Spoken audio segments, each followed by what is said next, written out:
Ang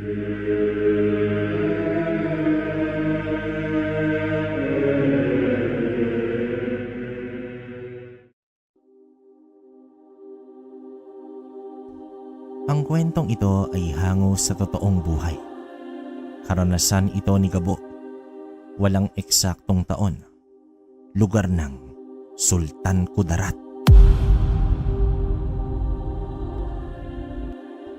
Sa malawak at luntiang kagubatan, kung saan ang huni ng mga ibon ang nagsisilbing musika at ang matatayog na puno ang nagsisilbing mga bantay, naninirahan itong si Gabo. Sa kanyang murang edad na 17 taon, ang kagubatan na ang kanyang naging pangalawang tahanan. Araw-araw, bago pa man sumilay ang unang sinag ng araw, ay tahimik na siyang naglalakbay sa gitna ng makakapal na dahon at sanga. Ang kanyang misyon ay ang mangalap ng matamis at gintong pulot mula naman sa mga ligaw na pukyutan. May magaan na hakbang at matalas na mata. Alam ni Gabo ang bawat sulok ng gubat kung saan maaaring matagpuan ang mga bahay pukyutan. Sanay na ang kanyang mga kamay sa maingat na pag-akyat sa matataas na puno at sa pag-iwas sa mga galit na bubuyog. Pagkatapos ng ilang oras na masipag na pagtatrabaho, puno na ang kanyang mga banga ng mahalagang ani. Bitbit ang kanyang mabigat na pasanin. Bababa si Gabo mula naman sa kagubatan, patungo sa maingay at makulay na palengke ng lugar. Dito sa gitna ng iba't ibang uri ng paninda at samot-saring tinig, ay ibinebenta niya ang kanyang natatanging produkto.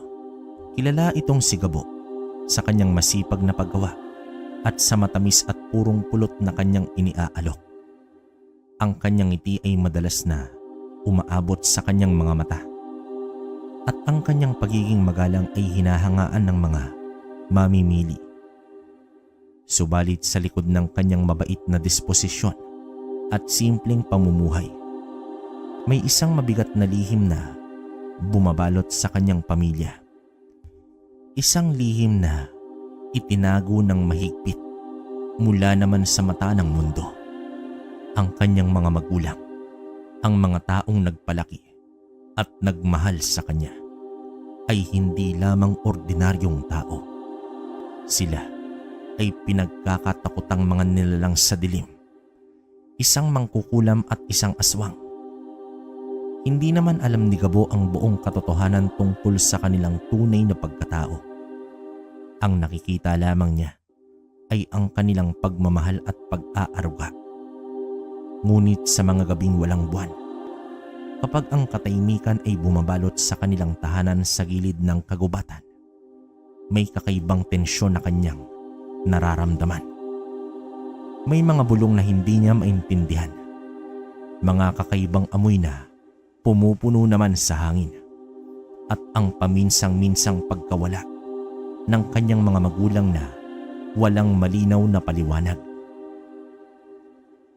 Hindi niya mawari ang katotohanang nakakubli sa likod ng kanilang kabaitan.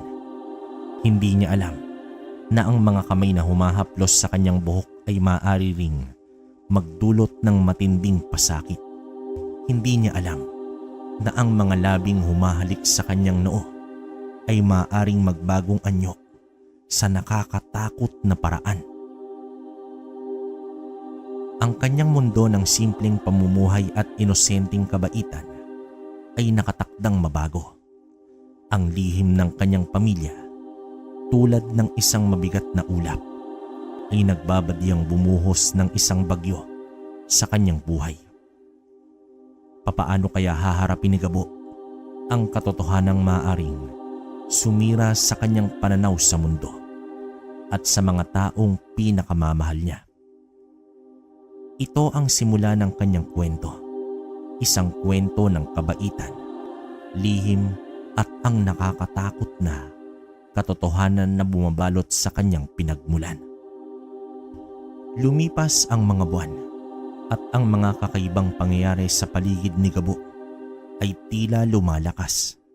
May mga pagkakataon na pag-uwi niya mula sa palengke ay maabutan niyang tahimik at tila balisa ang kanyang ina. May mga pagkakataon din na mapapansin niya ang kakaibang amoy ng bulaklak na hindi niya matukoy kung saan ang gagaling, lalo na sa tuwing pagsapit ng hating gabi. Ang pinakamalala pa ay ang paminsang-minsang pagkawala ng kanyang mga magulang. Madalas itong nangyayari kapag kabilugan ng buwan. Sinasabi lamang nilang may mahalagang nilalakad lamang sila, ngunit hindi nila kailanman binanggit kung saan o kung ano ito. Lalong tumindi ang pagtataka ni Gabo nang minsang habang naglilinis siya ng kanilang bakuran ay nakakita siya ng kakaibang balahibo na kulay itim at mas malaki pa kaysa sa anumang ibong nakita niya. Itinago niya ito at palihim na pinagmasdan. May kakaiba itong kinang at parang hindi pangkaraniwan ang pagkakayari. Isang gabi, habang naghahapunan silang tatlo sa kanilang simpleng tahanan, hindi na nakapagpigil si Gabo. Titig na titig siya sa kanyang ama na si Beloy, isang lalaking may matipunong pangangatawan at laging mukhang pagod. "Itay, may napapansin po kasi akong kakaiba nitong mga nakaraang buwan." Panimula dito ni Gabo at bahagya siyang kinakabahan. Napahinto naman si Beloy sa pagkain at tumingin sa kanyang anak. Ang kanyang asawang si Ising ay nanatiling tahimik, ngunit bakas sa kanyang muka ang pag-aalala. "Yung mga pagkawala po niyo ni nanay, madalas po itong nangyayari kapag bilog ang buwan. At minsan po parang may naririnig akong kakaibang ingay sa labas ng bahay sa gabi. Para pong pag-ungol." Pag-aalalang tanong naman dito ni Gabo. Ibinaba niya ang kanyang kutsara at tinidor. Hinihintay ang sagot ng kanyang ama. Nagkatinginan sandali si Beloy at Ising. May hindi mababasang mensahe ang nagdaan sa kanilang mga mata. Dito napabuntong hininga si Beloy bago muling tumingin sa kanyang anak at nagsalita ito ng, "Anak, ang pagkawala namin ng iyong ina, iyon ay dahil may tinutulungan kaming mga kaibigan sa malayong lugar. May sakit kasi sila at kailangan namin silang dalawin at dalhan ng mga gamot na galing sa gubat." Malumanay niyang sabi naman dito. "Pero itay, bakit po tuwing kabilugan ng buwan? At bakit hindi po kayo pwedeng samahan?" Patuloy pa dito ni Gabo, tila hindi kumbinsido sa paliwanag ng kanyang ama. "Alam mo naman anak, delikadong maglakbay sa gabi. Lalo na sa kagubatan. Maraming ligaw na hayop. Ayaw naming mapahamak ka. Saka mas mabilis kaming makakarating kung kaming dalawa lang ng iyong ina." Ngumiti naman ang pilit itong si Beloy. "At yung mga ingay po, parang hindi po ordinaryong hayop ang ingay na yun eh." Hindi pa rin sumusuko si Gabo sa kanyang pagtatanong. Yun ba?" "Siguro mga asong gubat lang yun anak. Alam mo naman, malakas ang kanilang boses lalo na kapag naghahanap ng makakain sa gabi, hindi ba?" Bahagyang natawa naman si Beloy, ngunit hindi umabot sa kanyang mga mata ang kanyang ngiti. Hindi naman lubos na naniwala si Gabo sa mga paliwanag ng kanyang ama. May kutob siyang mas malalim na dahilan sa mga kakaibang pangyaring kanyang napapansin. Ngunit sa pagmamahal at respeto niya sa kanyang ama, hindi na siya nagpumilit pa. Tumango na lamang siya, bagamat ang kanyang isipan ay puno pa rin ng mga tanong at labis na pagdududa. Patuloy na inilihim ni Beloy ang kanilang tunay na pagkatao. Umaasang mapoprotektahan ang kanyang anak mula sa katotohanan at sa posibleng panganib na kaakibat nito. Ngunit sa bawat kakaibang pangyayari, lalong lumalalim ang pagtataka ni Gabo at tila ba humahantong na siya sa isang hindi maiiwasang pagtuklas. Ang kanilang payapang pamumuhay ay tila isang manipis na tabing na anumang oras ay maaaring mahawi. Ibunyag ang nakakatakot na lihim na matagal nang nakatago. Sa kanyang pang-araw-araw na pagtitinda ng pulot sa palengke, kung saan ang ingay ng mga nagtitinda at mamimili ay halos bumubuo ng isang sariling musika. May isang bagong muka ang napansin itong si Gabo. Isang matandang lalaki na may pawang puting buhok na bahagyang humahaba sa kanyang batok. At may mga kulubot na sa kanyang muka na tila naglalarawan ng maraming taon ng pamumuhay. Ang kanyang mga mata ay puno ng karunungan at may bahid ng pagiging mapagbiro. At ang kanyang labi ay madalas na nakatikom sa isang banayad na pagngiti. Hindi niya pa nakikita ang matanda sa palengke noon dahil sa kanyang likas na pagiging palakaibigan. Hindi naman nag-atubili itong si Gabo na lapitan ito habang abala ang matanda sa pagtingin-tingin ng mga paninda. Dito tumingin ang matanda kay Gabo. Ang kanyang ngiti ay mas lumawak pa. Tiningnan muna ng matanda ang pulot at inamoy bago ito bumili. Mula noon, si Mang Macario na ang naging isa sa mga suki ni Gabo. Tuwing dadaan ito sa palengke, hindi niya nakakalimutang bumili ng pulot kay Gabo at makipagkwentuhan sandali. Madalas silang magpalitan ng mga simpleng salita tungkol sa panahon, sa ani at sa buhay sa pangkalahatan. Ikinagagalak ni Gabo ang pakikipag-usap sa matanda dahil sa payapa nitong presensya at sa mga maikling ngunit makaulugang payo nito. Isang araw, habang iniaabot ni Gabo ang biniling pulot ni Mang Macario, biglang nagbago ang tono ng usapan. Magandang araw sa iyo, iho. May alam ka ba sa inyong baryo tungkol sa mga mangkukulam? Panimula naman dito ni Mang Macario habang nakatingin sa malayo. Tila may malalim na iniisip ito. Matapos nun, natigilan naman itong si Gabo. Ang tanong ay bigla at hindi niya inaasahan. Bahagyang kumunot ang kanyang noo. Ang salitang mangkukulam ay isang bulong na may halong takot at pag-iwas sa kanilang lugar. Ang mga kwento tungkol sa mga ito ay madalas na puno ng misteryo at nakakatakot na mga pangyayari. Po, mangkukulam po ba? Wala naman po akong masyadong alam tungkol dyan, Mang Macario. Sa katunayan, may mga narinig lang akong mga kwento-kwento. Nagtatakang tanong naman dito ni Gabo. Talaga lang? Wala kang naririnig na kakaiba? Walang mga taong kilalang kakaiba ang pamamaraan? Wika naman dito ni Macario. Tinitigan siya nito nang may matalim na tingin, ngunit ang kanyang ngiti ay bahagya pa ring naroon. Dito kinabahan si Gabo sa intensidad ng tanong. Biglang sumagi naman sa kanyang isipan ang mga kakaibang pag-uwi ng kanyang mga magulang, ang mga bulong sa gabi at ang mga hindi maipaliwanag na pangyayari. Ngunit agad niyang isinantabi ang mga ito.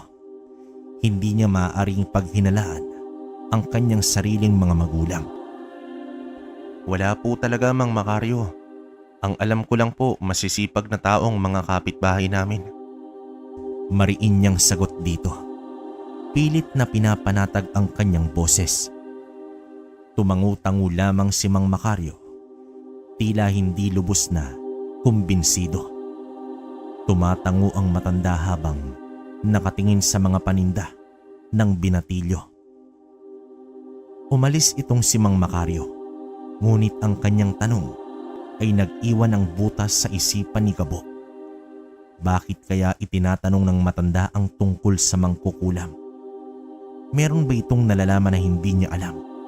O meron ba itong pinaghihinalaan? Ang payapang takbo ng kanyang araw ay nabalot ng isang bagong uri ng pag-aalala. Ang simpleng tanong na yon ay tila isang binhi na itinanim sa kanyang isipan at nagsisimula na rin itong tumubo ng pagdududa at pangamba. Ang mga araw pagkatapos ng kakaibang tanong ni Mang Macario ay naging mas mapagmatyag itong si Gabo. Sinusubukan niyang hanapin ang anumang kakaiba sa kilos ng kanyang mga magulang. Ngunit patuloy silang kumikilos na parang walang nangyayari. Gayunpaman, ang binhi ng pagdududa ay nanatili sa kanyang isipan. Patuloy na sumisibol sa bawat hindi may paliwanag na pangyayari. Isang hating gabi, habang ang buwan ay nakatago sa likod ng makakapal na ulap, biglang nagising itong si Gabo dahil sa matinding sakit ng kanyang pantog. Hindi na niya maipagpaliban pa ang kanyang nararamdaman, kaya't dahan-dahan siyang bumangon mula sa kanyang higaan. Sinisigurong hindi niya magigising ang kanyang mga magulang na mahimbing nang natutulog sa kabilang kwarto. Tahimik naman siyang naglakad patungo sa pinto at dito lumabas ng bahay. Ang kanilang palikuran ay isang maliit na istrukturang nakaiwalay sa pangunahing bahay. Ilang metro din ang layo nito. Habang naglalakad siya sa madilim na bakuran, ang tanging naririnig niya ay ang huni ng mga kuliglig at ang marahang pagaspas ng mga dahon sa puno. Nang makarating siya sa palikuran at humarap sa pinto, dito may nahagip ang kanyang mata mula sa siwang ng mga kahoy na dingding nito. Isang anino ang gumagalaw sa labas ng kanilang bahay. Dahil sa dilim, hindi niya agad makilala kung sino ito. Ngunit habang dahan-dahang lumalabas ang figura mula sa kanilang pintuan, nanlaki naman ang mga mata ni Gabo sa kanyang nakita. Sa kabila ng kapusukan ng liwanag mula sa mga bituin ng gabing yon, naaninag niya ang pamilyar na figura ng kanyang ina. Nakasuot ito ng kanyang mahabang damit na madalas niyang gamitin sa pagtulog. Ngunit habang patuloy itong lumalayo sa bahay, may kakaibang nangyari sa kanyang anyo. Unti-unting parang lumalaki ang kanyang likod at may lumalabas na maitim na parang tela mula sa kanyang mga tagiliran. Habang pinagmamasdan ito ni Gabo na halos hindi makapaniwala sa kanyang nakikita, ang maitim na tela ay unti-unting bumubuo ng malalaking pakpak, kahawig sa isang paniki, ngunit mas nakakatakot ang sukat nito. Hindi niya maigalaw ang kanyang katawan. Ang kanyang ihi ay tila bumabalik sa kanyang pantog dahil sa matinding takot at pagkabigla. Nakatayo lamang siya roon, nakasilip sa siwang ng palikuran, habang ang kanyang sariling ina ay unti-unting nagbabago ang anyo sa isang nilalang na hindi niya kilala. Sa loob lamang ng ilang segundo na tila walang hanggan, ang kanyang ina, ang babaeng nag-aruga at nagmahal sa kanya, ay tuluyan ang nagkaroon ng malalaking pakpak. Pagkatapos ng walang anumang ingay, maliban sa marahang pagaspas ng mga ito, ay tumalon ito sa lupa at pumailan lang sa madilim na kalangitan.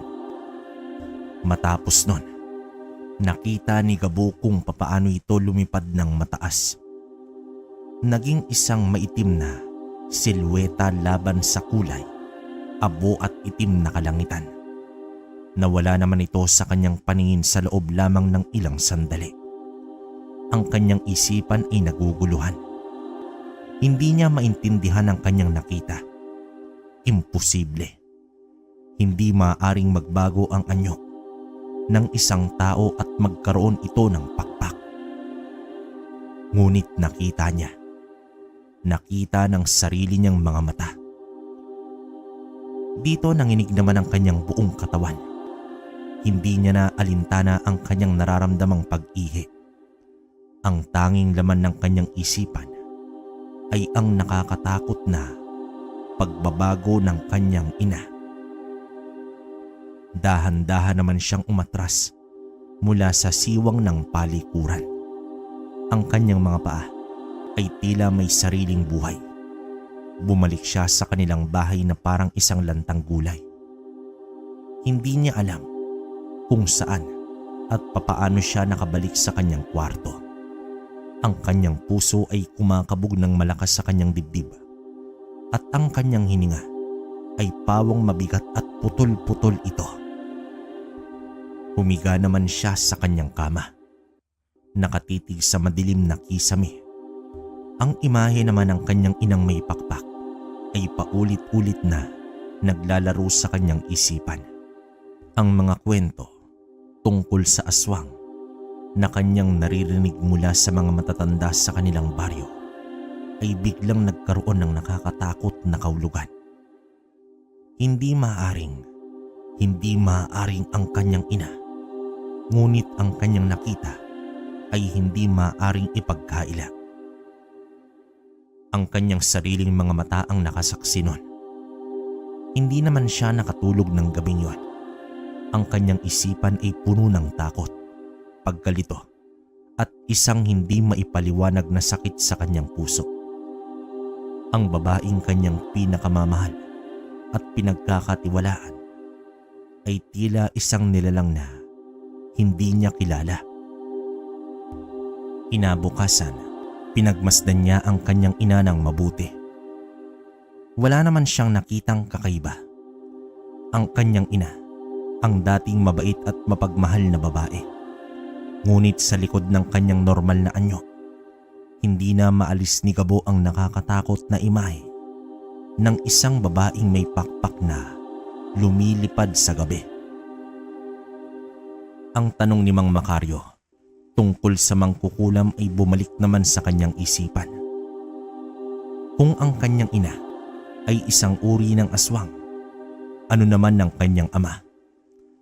Ang mga pagkawala ba nila tuwing kabilugan ng buwan ay may kaugnayan dito? Ang payapa at simpleng mundo ni Gabo ay tuluyang nag-iba. Ang katotohanan na kanyang natuklasan ay isang mabigat na pasanin na hindi niya alam kung papaano dadalhin. Ang kanyang pamilya, ang kanyang tahanan ay tila hindi na ang ligtas na lugar na kanyang kinagisnan.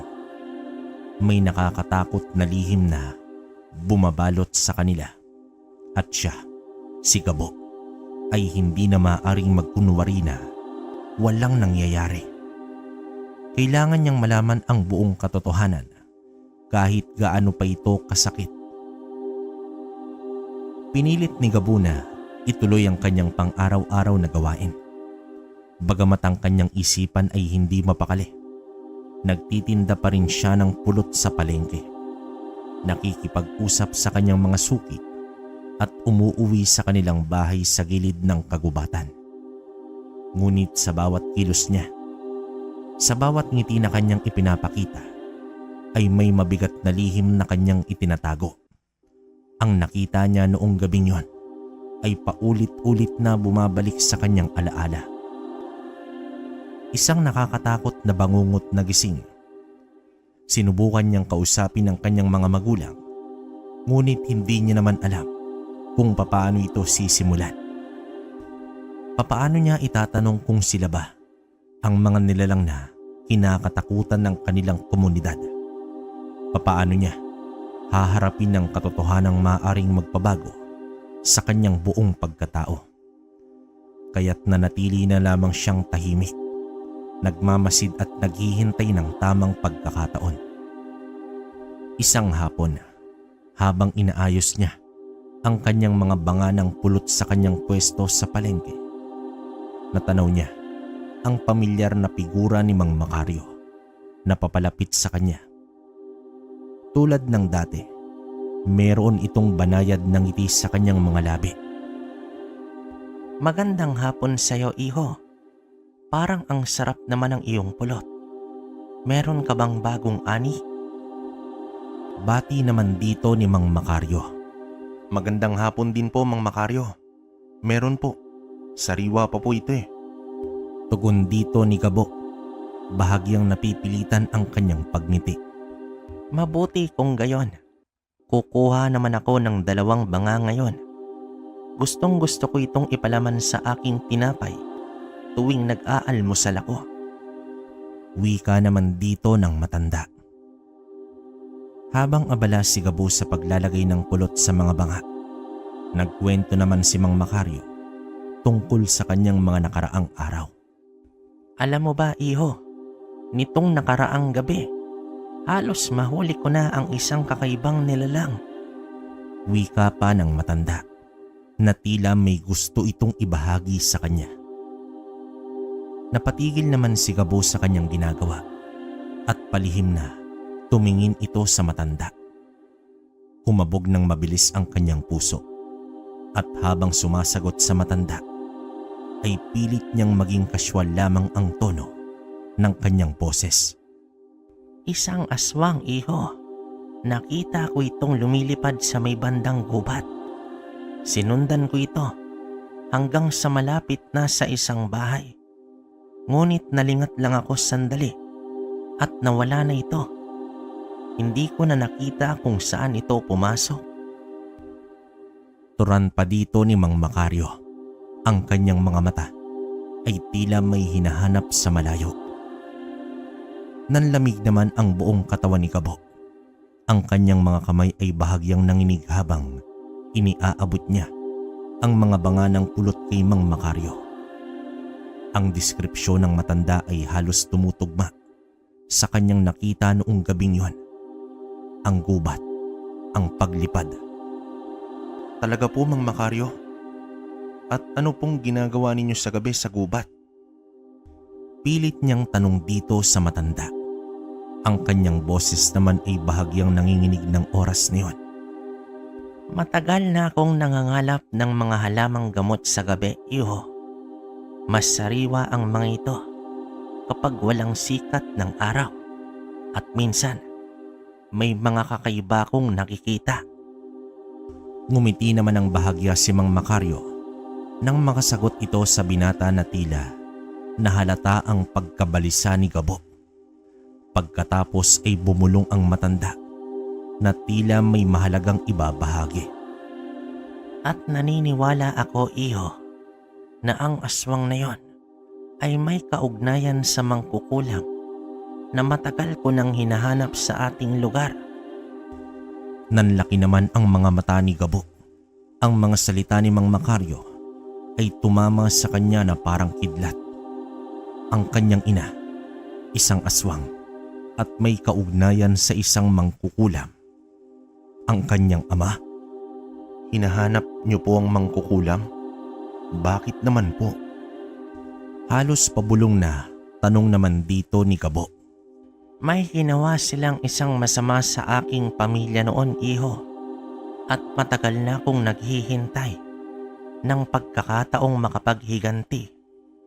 Naniniwala akong ang paghuli sa aswang na yon ang magdadala sa akin sa mangkukulam. Ang tingin dito ni Mang Makaryo ay naging seryoso.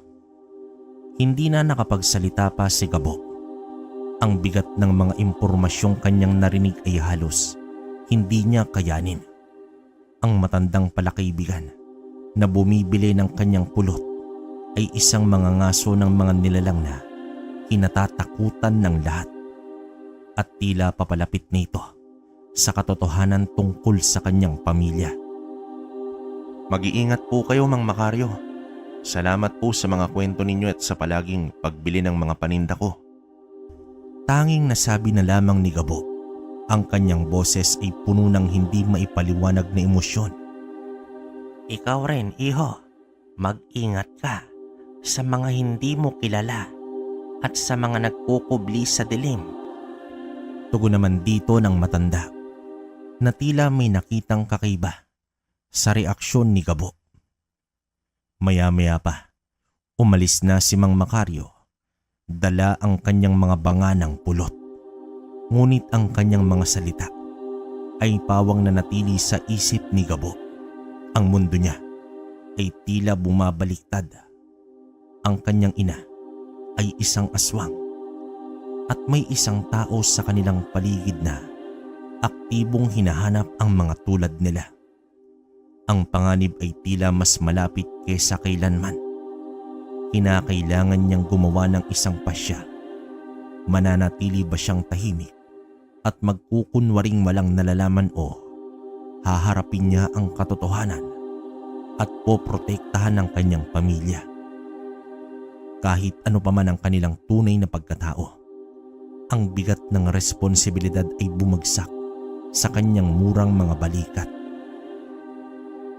Ang simpleng buhay noon ni Gabo bilang isang mangunguha ng pulot ay tuluyan ng naglaho, napalitan ng isang masalimuot at mapanganib na realidad. Hindi na mapalagay itong si Gabo. Ang bawat araw na lumilipas ay tila isang mabigat na pasanin para sa kanya. Ang mga salita ni Mang Macario ay patuloy na umuulit sa kanyang isipan. Parang isang sumpa. Ang malakas niyang kutob na ang kanyang mga magulang ang tinutukoy ng matanda ay lalong tumitindi. Ang imahe ng kanyang inang nagbabagong anyo at lumilipad sa gabi ay hindi na maalis sa kanyang isipan. At ngayon, ang posibilidad na ang kanyang ama ay isang mangkukulam at nagdagdag pa ng nakakatakot na dimensyon sa kanilang lihim.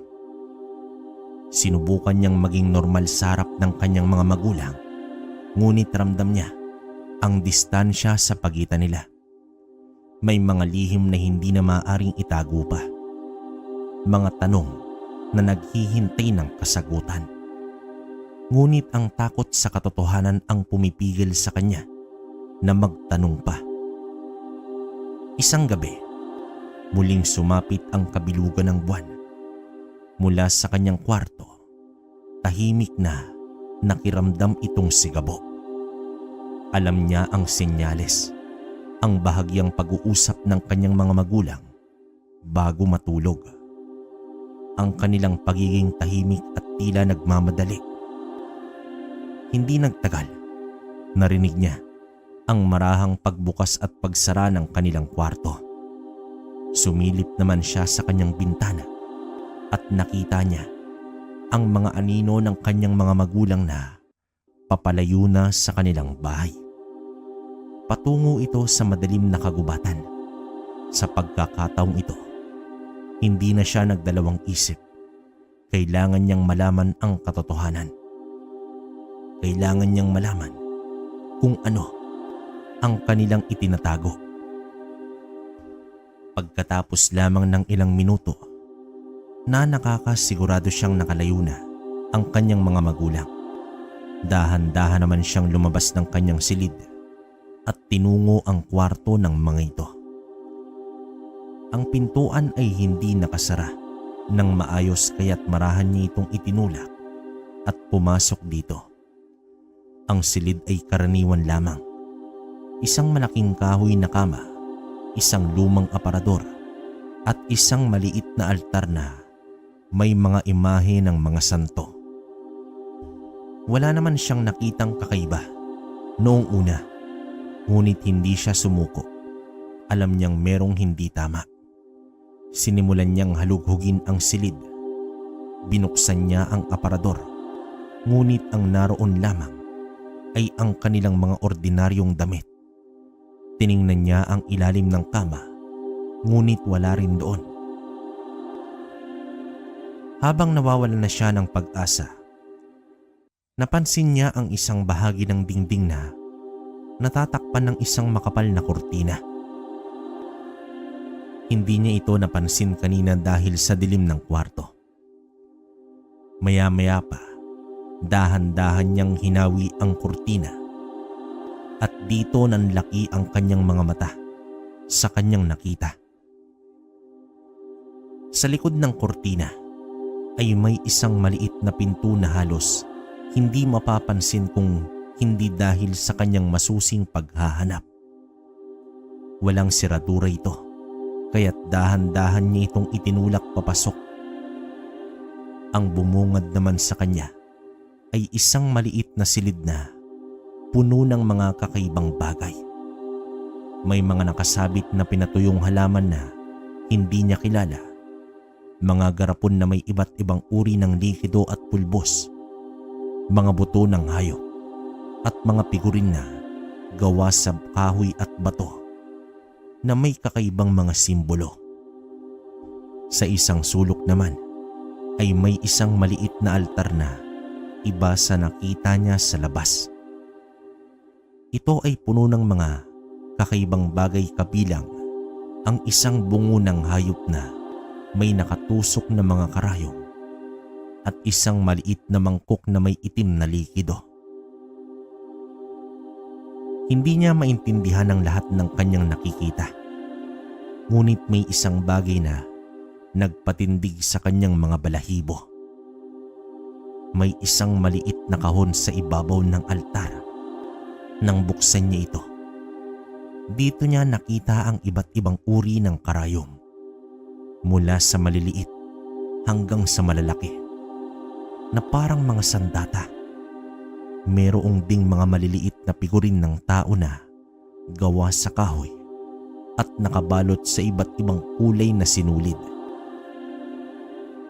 Biglang nanlamig ang kanyang buong katawan.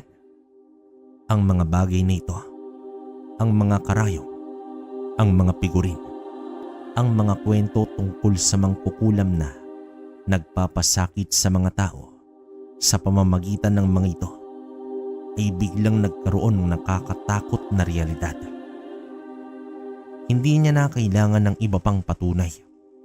Ang silid na ito, ang mga kagamitang ito ang mga kasangkapan ng isang mangkukulam. At ang silid na ito ay nasa loob mismo ng kanilang bahay, sa silid ng kanyang mga magulang. Ang katotohanan ay sumampal sa kanya ng malakas. Ang kanyang ama, si Beloy. Ang mabait at tahimik niyang ama ay isang mangkukulam at ang kanyang ina, ang babaeng lumilipad sa gabi, ay isang aswang. Ang bigat ng katotohanan ay halos hindi niya kayanin. Ang mundo na kanyang nakagisnan ay bigla namang gumuho. Ang kanyang mga magulang, ang mga taong kanyang pinakamamahal at pinagkakatiwalaan, ay ang mismong mga nilalang na kinatatakutan at kinamumuhian ng kanilang komunidad. Hindi niya naman alam kung ano ang gagawin. Dapat ba niyang harapin sila? Dapat ba niyang sabihin sa iba ang kanyang nalaman o dapat ba siyang manahimik at itago ang nakakatakot na lihim na ito? Ang kanyang puso ay punong-puno ng sakit, pagkalito at takot. Ang kanyang pamilya ay hindi ang pamilyang akala niya. Sila ay bahagi ng isang mundo ng dilim at misteryo na hindi niya kailanman inakalang kanyang kinabibilangan. Umalis naman siya sa maliit na kwarto. Tinakpan muli ng kortina ang pinto at bumalik na sa kanyang kwarto. Parang isang taong lumalakad sa panaginip itong si Gabo. Hindi na siya ang dating Gabo. Ang inosenteng mangunguha ng pulot ay nawala. Napalitan ng isang binatang nabibigatan sa isang nakakatakot na katotohanan tungkol sa kanyang pinagmulan. Ang gabi ay puno ng katahimikan sa labas, ngunit sa loob ng kanyang puso at isipan, isang malakas na bagyo ang nagsisimula ng humampas. Sa gitna ng kanyang magulong isipan at bumabagabag na puso, nagpasya na lamang si Gabo na lumayo muna sa kanilang tahanan. Ang hangin sa loob ng kanilang bahay ay tila bumibigat na. puno ng mga lihim at hindi nasasabing katotohanan. Naglakad naman siya patungo sa plaza ng kanilang baryo. Umaasang mahawi kahit bahagya ang kanyang kalungkutan sa pamamagitan ng mga masasayang tanawin at ingay ng mga tao.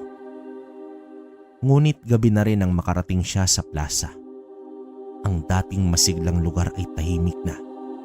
Ang mga ilaw ay bahagyang nakasindi. Ang mga batang naghahabulan at mga magkasintahang nagliligawan ay wala na. Napaupo na lamang si Gabo sa isang bakanting upuan sa ilalim ng isang malaking puno. Pinagmamasdan ang mga anino na sumasayaw sa lupa. Hindi nagtagal, umalam ang kanyang sikmura. Dito niya napagtanto na hindi pa siya kumakain ng hapunan. Napabuntong hininga na lamang siya. Ang tanging naiisip niya ay ang kanyang mga magulang. Nais niyang makauwi na at harapin sila kahit mga hulugan pa ito ng kanilang galit. Sa kakaibang paraan, inaasam niyang mapagalitan siya dahil baka iyon ang magbigay sa kanya ng lakas ng loob na ibunyag ang kanyang nalaman. Bandang 11:00 na ng gabi nang magpasya si Gabo na umuwi na. Ang dilim ay mas makapal na ngayon at ang mga tunog ng mga hayop sa gubat ay mas maririnig mo. Binilisan niya ang kanyang paglalakad. Sabik na matapos na ang gabing ito. Ngunit pagdating niya sa bakuran ng kanilang bahay, may kakaiba siyang nararamdaman. Hindi niya marinig ang karaniwang katahimikan. Sa halip, may naririnig siyang mga boses na nagtataasan. Nagtago naman siya sa likod ng isang malaking puno, malapit sa kanilang bakuran, at maingat na sumilip. Ang kanyang nakita ay isang eksenang hindi niya inaasahan kahit kailan. Sa gitna ng kanilang bakuran, sa ilalim ng liwanag ng buwan na bahagyang sumisilip sa mga ulap, nakatayo naman ang kanyang amang si Beloy. Nakaharap dito si Mang Macario. Ang kanilang mga mukha ay puno ng galit at tensyon. Matagal ko na kayong pinaghihinalaan ang mga kakaibang nangyayari sa ating baryo. Alam kong kayo ang may kagagawan. Mariing sabi naman dito ng matanda. Ang kanyang boses ay puno ng pagkapuot. Wala kang alam sa iyong sinasabi, Macario. Umalis ka na sa aking pamamahay bago pa ako mawala ng pasensya. Tugon naman dito ni Beloy. Ang kanyang boses ay tila nagbababala sa matanda. Hindi ako aalis hanggat hindi ko nalalaman ang katotohanan. Nakita ko ang aswang. Sinundan ko ito. At ang bahay na yon ay ang bahay nyo. Sigaw naman dito ni Mang Macario. Nanlaki ang mga mata ni Gabo sa kanyang narinig. Kinumpirma ng mga salita ni Mang Macario ang kanyang tatakutang hinala. Sinungaling ka. Wala kaming kinalaman sa mga sinasabi mo. Bulyaw naman dito ng kanyang ama. Huwag ka nang magkaila pa. Alam ko ang mga uri ninyo, mangkukulam at aswang. Kayong dalawa ang sumisira sa ating baryo. Patuloy na turan dito ni Mang Macario. Hindi na nakapagpigil pa itong si Gabo. Ang kanyang ama, isang mangkukulam. Kinumpirma mismo ni Mang Macario. At ang kanyang ina, ang aswang na nakita ng matanda. Sa hindi inaasahang pagkakataon, biglang sumugod si Beloy kay Mang Macario. Mabilis ang kanyang kilos at sa isang iglap, hinawakan niya sa leeg ang matanda. Tumahimik ka na. Hindi mo dapat sinasabi ang mga bagay na yan. Pagbabanta pa dito ni Beloy. Ang kanyang mukha ay puno ng galit na hindi pa nakita ni Gabo kahit kailan.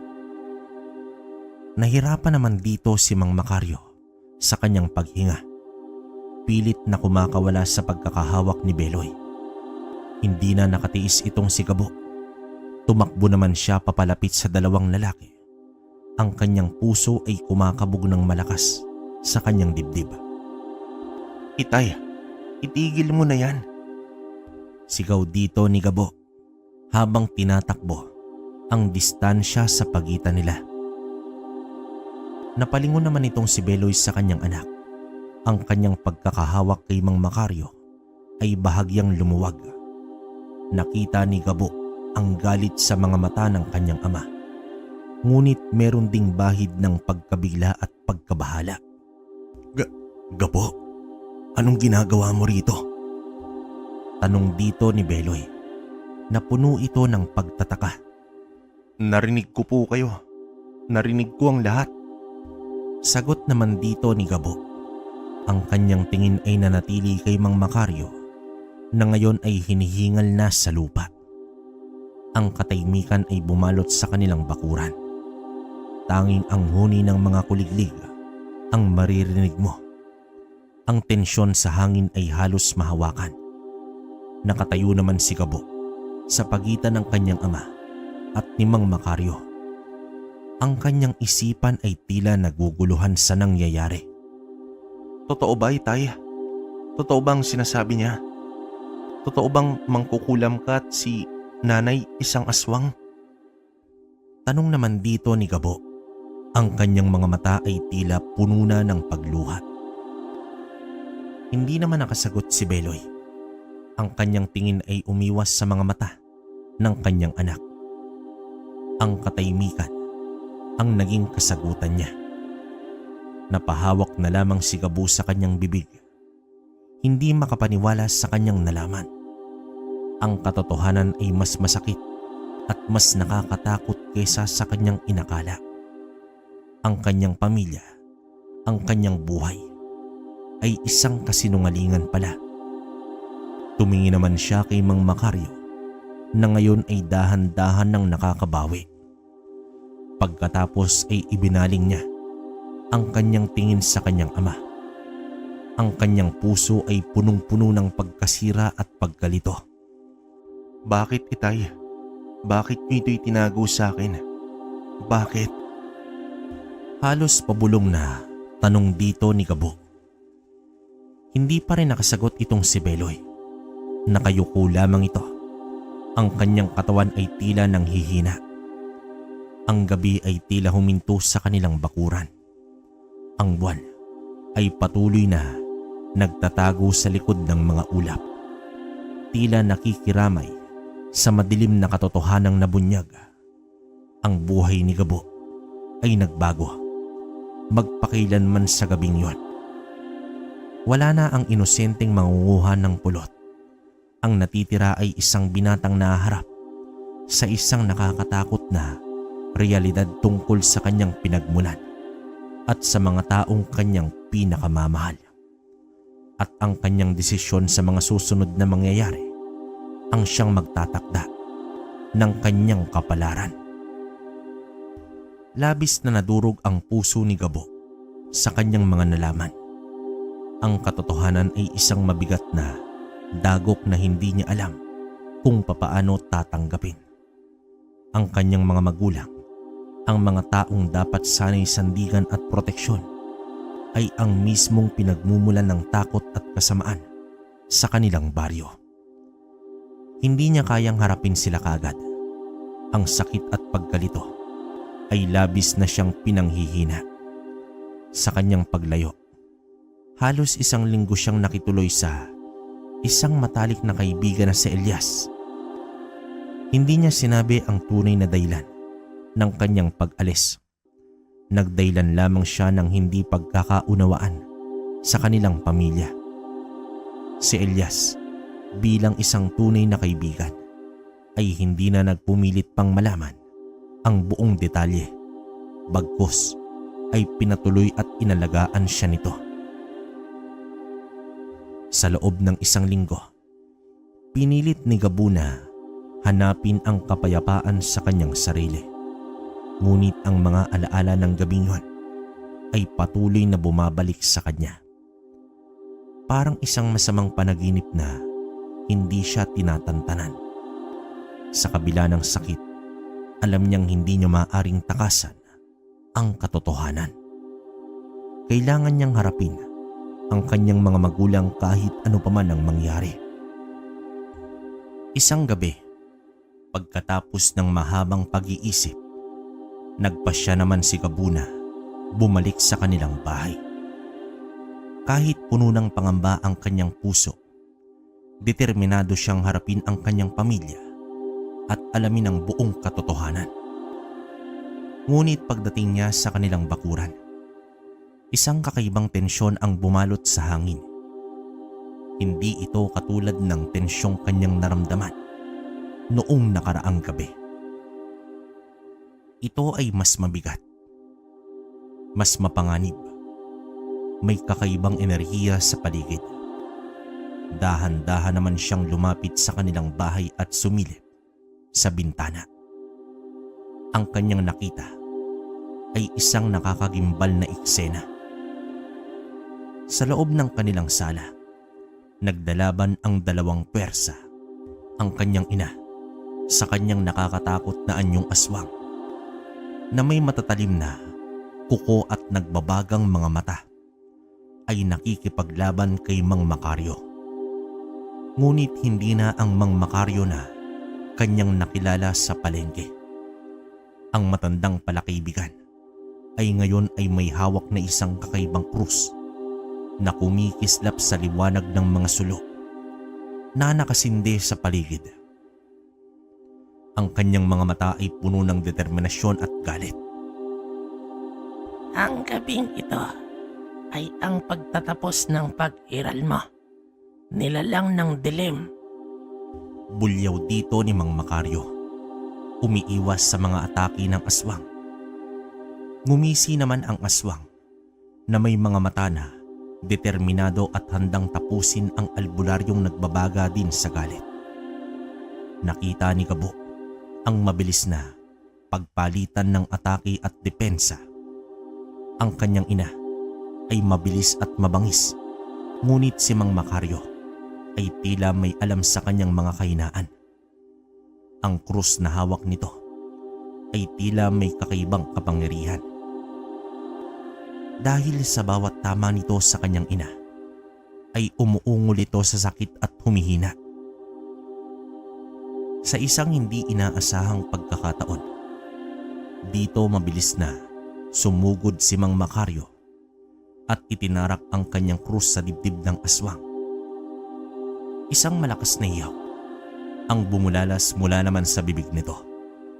Bago naman ito tuluyang bumagsak sa lupa, ang anyong aswang nito ay unti-unting bumabalik na sa anyo ng tao. Nanginginig naman ang buong katawan ni Gabo sa kanyang nakita. Ang kanyang ina, patay na. Pinatay sa mismong harap ng kanyang mga mata. Pagkatapos naman nun, ay bumaling si Mang Makaryo kay Beloy na nakagapos sa isang sulok ng silid. Ang muka ng kanyang ama ay puno ng takot at kawalan ng pag-asa. At ikaw na nagkanlong sa kasamaan sa iyong tahanan. Ikaw na nagasik ng takot sa ating baryo gamit ang iyong itim na mahika. Sambit naman dito ni Mang Makaryo sa malamig na tono. Hindi naman sumagot itong si Beloy. Ang kanyang mga mata ay walang buhay. Tila wala nang natitirang katinuan sa kanyang isipan. Ang iyong kaparusahan ay mas matindi pa sa kamatayan. Bubuhayin kitang walang alaala, walang pag-iisip. Mabubuhay ka sa isang mundo ng dilim at kawalan bilang paalala sa lahat ng iyong kasalanan. Muling wika dito ng albularyo. Ang kanyang boses ay naging mas mababa at mapanganib. May binibigkas na kakaibang mga salita itong si Mang Makaryo at may kakaibang liwanag na bumalot naman kay Beloy. Pagkatapos nito, ang kanyang ama ay nanatiling nakatulala. Ang kanyang mga mata ay walang laman. Ang kanyang katinuan ay tuluyang nawala. Nangyari ang lahat sa harap mismo ni Gabo. Ang pagpaslang sa kanyang ina, ang pagkawala ng katinuan ng kanyang ama, ang labanan ng kasamaan at kabutihan na naganap noon sa loob ng kanilang tahanan. Ang kanyang mundo ay tuluyang nawasak. Wala na ang pamilyang kanyang kilala. Ang natitira ay ang sakit, ang takot, at ang bigat ng isang nakakatakot na katotohanan na habang buhay niyang dadalhin. Ang kanyang pagbabalik ay hindi nagdala ng kasagutan, kundi isang masakit na wakas sa isang kabanata ng kanyang buhay. Gabo, alam kong matalino at mabait kang bata. Malaki ang kasalanan ng iyong mga magulang sa akin. Winasak at sinira nila ang buhay ko nang paslangin nila ang aking pamilya. Nabuhay ako sa dilim, ngunit muli naman akong bumangon at nagpakatatag. Oo, galit ako, ngunit binigyan ko sila ng pagkakataong humingi ng tawad. Pero hindi nila yon ginawa. At dahil sa ayaw kita na maging ulilang lubos, kaya hindi ko pinaslang ang iyong ama. Subalit kailangan na mahinto ang kanyang kasakiman dito sa mundong ibabaw. Kaya pinarusahan ko siya ng ganon. Pagpapaliwanag pa dito ni Mang Makaryo. Kahit ang sakit ay tila isang permanenteng bahagi ng kanyang pagkatao, pinilit ni Gabo na huminga at ipagpatuloy ang buhay. Ang kanilang tahanan na dating puno ng lihim at pagmamahal ay ngayon isang tahimik na lugar na puno ng alaala. Ang kanyang ina ay wala na. Isang bangungot na lamang sa kanyang isipan.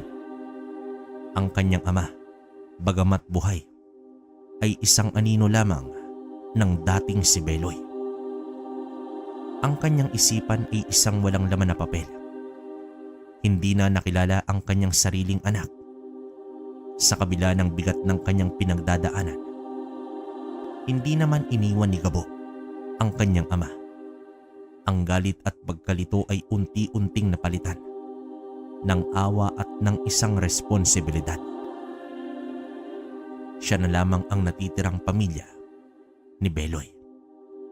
Kahit pa ang kanilang relasyon ay nabalot ng trahedya, araw-araw, matyagang inaalaga ni Gabo ang kanyang ama. Pinapakain niya ito, nililinis at kinakausap. Kahit hindi niya alam kung meron pang natitirang bahagi ng dating Beloy na nakikinig sa kanya. Ang inosenteng batang nangunguha ng pulot ay tila nakaranas din ng sarili niyang kaparusahan. Ang mabuhay sa anino ng kasamaan ng kanyang mga magulang at ang mag-isa na pagtaguyod sa isang buhay na puno ng panghihinayang at pag-aalala. Ngunit sa kabila ng lahat ng iyon, nanatili ang kabutihan sa puso ni Gabo. Bilang isang anak, buong puso niyang tinanggap ang kanyang kapalaran. Ang dating lihim ng kanyang pamilya ay naging kanyang pasanin, ngunit sa kanyang pagtiyatiyaga at pagmamahal, patuloy naman siyang nagsumikap na bigyan ng kahit konting kaginhawaan ang nalalabing araw ng kanyang ama. Ang dating masayahing si Gabo ay naging isang batang lalaking may malalim na mga mata, puno ng pangunawa at isang pagmamahal na hindi kayang burahin ng anumang kasamaan. Ang kanyang buhay ay naging isang tahimik na pagpapatuloy, isang patunay sa katatagan ng puso ng isang anak sa harap ng matinding trahedya. wakas. Okay, opinion ko sa kwento natin ngayon mga kabaryo. Grabe, nadala ako sa kwento ni Gabo. Nakakalungkot man pero wala tayong magagawa. Biruin mo, mamatay mismo sa harap mo yung nanay mo. Tapos ang may gawa pa nun, naging kaibigan niyang matanda, no? Pero parang ang hirap kasi nung kalagayan ni Gabo eh. Kaya parang ayokong magbigay ng komento. Isa pa, yung tatay niya mas masakit yun nakikita niya araw-araw. Pero parang wala. Parang multo lang yun kasi nga parang nawalan ng ulirat eh. Kumbaga, sa ngayon parang comatose yung tatay niya. Diba? Grabe yun. Talagang yung buhay ni Gabo talaga may pasani, no? Pero wala tayong magagawa. Yun talaga yung kwento natin. Kayo, kung may opinion kayo sa kwento natin, comment nyo sa baba para mabasa ko. Hanggang dito na lang. Hanggang sa susunod na kwento. Maraming salamat.